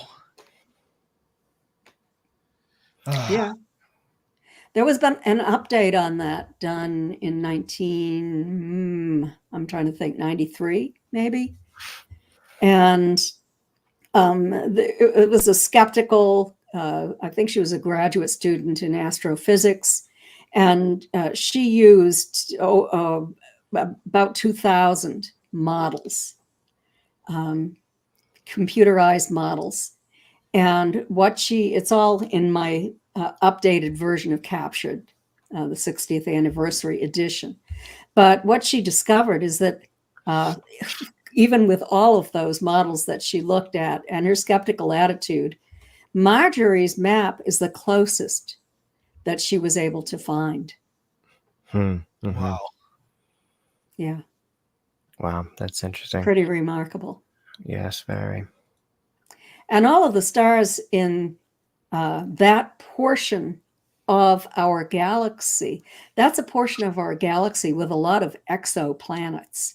So she was looking for exoplanets. Mm-hmm. And so, and it's interesting that she, happened to, locate Zeta Reticuli as being, the central star. And they didn't say that they were from Zeta Reticuli, right? No, they did made not. Communication. And, that happens to be the one star system, that's, associated with the Greys. And, so it's remarkable in that light as well, that it happened to be Zeta Reticuli. So what was this species then? Are they synonymous with the Gray? Because I was under the impression that these were different. Her drawing does not, there's some similarities, but it does not look like a tall Gray or a short Gray. I'm just learning now that I guess there was beings, sort of worker beings that were identical to the short Grays, but the leader and the others, or the examiner, they seem like, to me, a different species. Well, do you have? There's masking going on, and the. Do you have a sketch? No, a photograph of the bust of the Gray. Betty and Marjorie Fish each worked together and sculpted a bust of what the Gray looked like. Different. It looks different from that painting that David Baker did of the Gray. Why don't you bring up our Gray photos, Todd? We have a bunch of. Yeah, I don't have any of hers that she did. We have a lot of abduction drawings of Junior. Well, I guess I can't bring it up for you, but I don't have. It just looks like the typical Gray, but without the huge head. They were.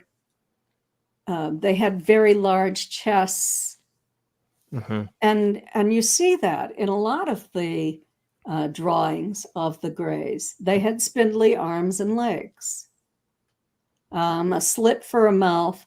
Betty and Barney saw what they thought was a membrane inside the mouth. Some people have interpreted that as teeth, but no, it was a membrane that they saw inside the mouth. The almost flat nose, upturned, the slanted larger eyes, but not gigantic, the eyes. I wish I could show you the bust, but I did see, and I'm going to see if this is it. I did see a video that she was in, and there is a bust. That's it. Is this the one? Yes, that's it. Okay, yes. This is a video on YouTube, something about recently discovered, never before seen interview with Betty Hill. And this, I remember seeing this, when I was researching up on this story. Yes. Yeah. So that's what the taller ones looked like. The brow ridge. Right. And yet to me, it seems notably different, from the grays. So it has some protuberance as a nose. A lot of the grays are described as having no protuberance, just holes. The eyes aren't, the solid black wraparound eye. No, they don't have they're not wearing their eye shields. Okay, so that's your explanation for that. They don't have their eye shields in. Oh, okay, And yeah. I've written down here, I'm not sure what video I got this from, that there was a slightly blue color to the eyes, or is that accurate or no? No, no, they were like cat's eyes. They glowed in the dark, and the room was dimly lit, except for during the exam when it was brighter in the area that they were looking at. Cat's eyes in the sense of vertical pupils or vertical slits. Well, Betty wasn't sure about that. There might have been vertical slits, but these were not reptilians. Mm-hmm. The eyes would glow in the dark like cat's eyes. That's what they reminded them of. In the written description that they have, it said that they had a large dark iris with only a little yellow around the edge. But for some reason, Betty just made a much smaller iris with a lot of yellow. But that's not in their written description that I have in my file. So I don't know.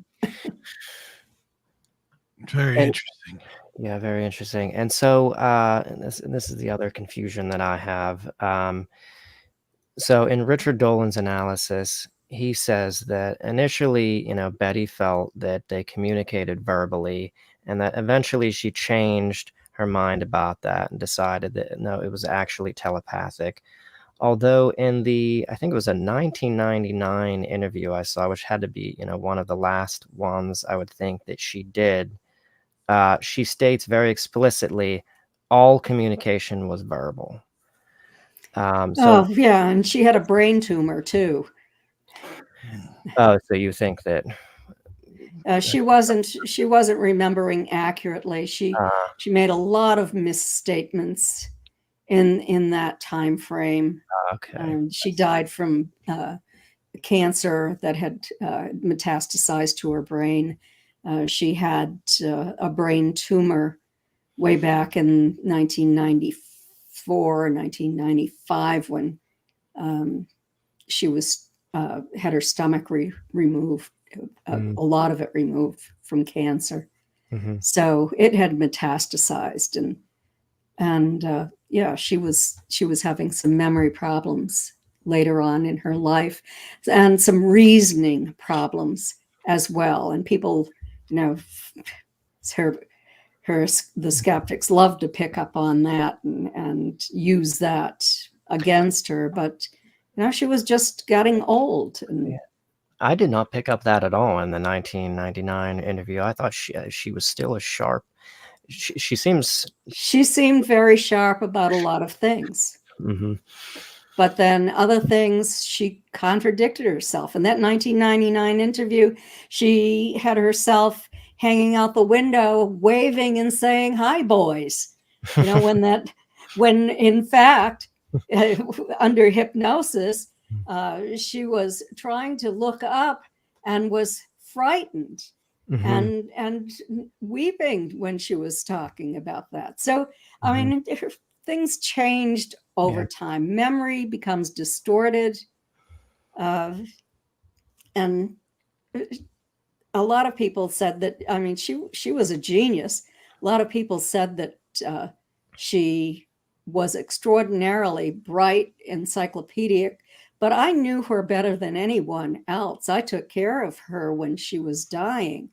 I'm the trustee of her estate. I lived with her for a while.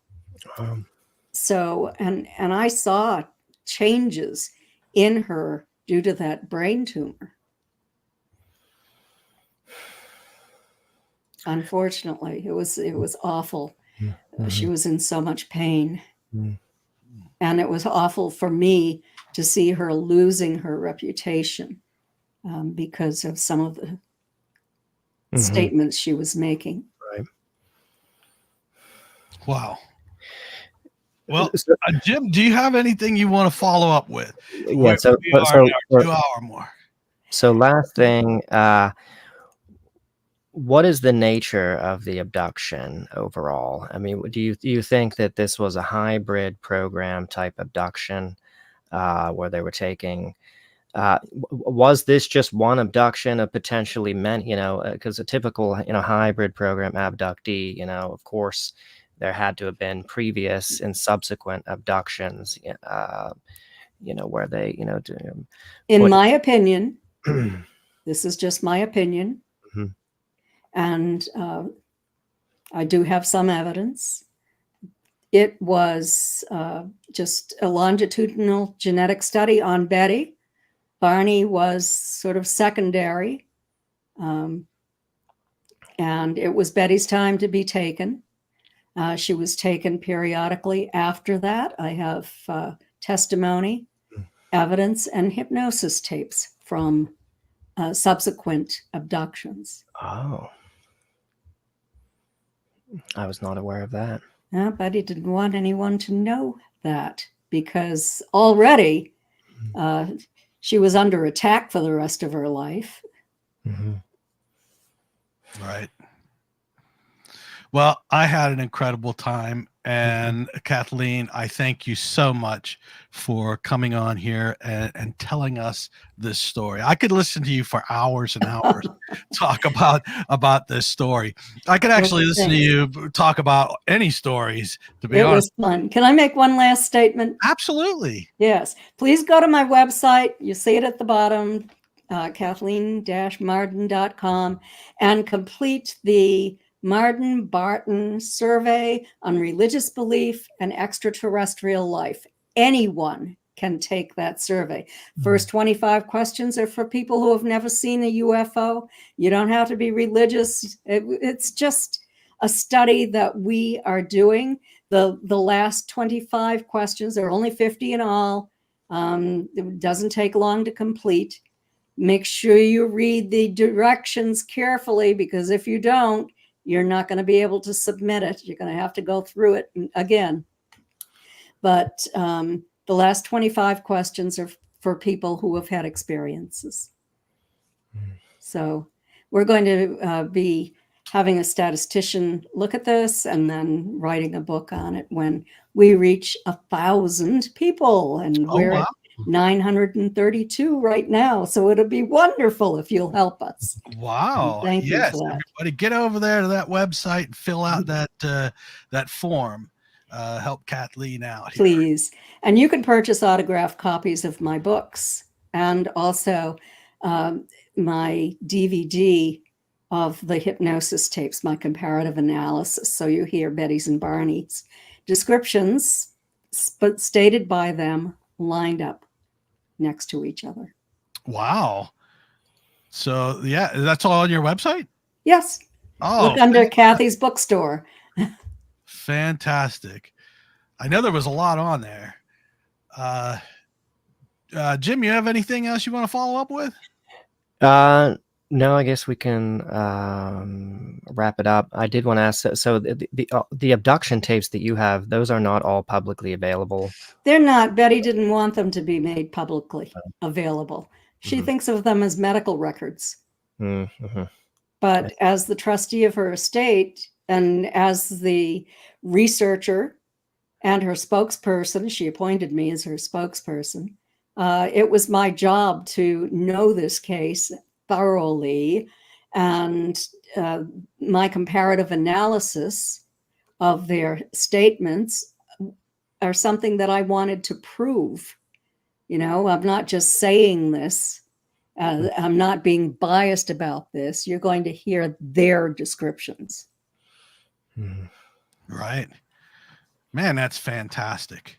Mm-hmm. It's probably one of my most favorite stories is the Betty and Barney Hill story. And to hear it from you, Kathleen, it just made the story even it just solidified everything that I've always thought about this story. Like nobody's going to make up something like this, especially in that time period. I can't buy someone making something up. They had plenty to lose over a story like that.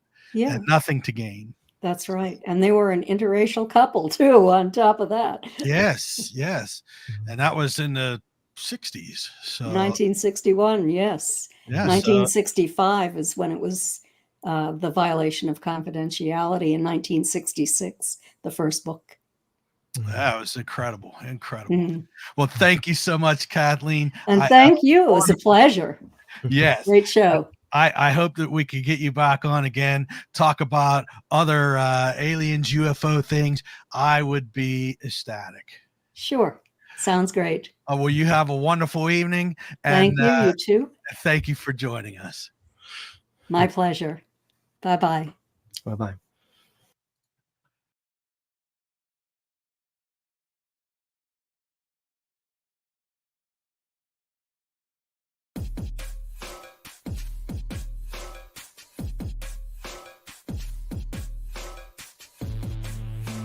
Thank you for tuning in with us tonight. We hope you enjoyed this episode.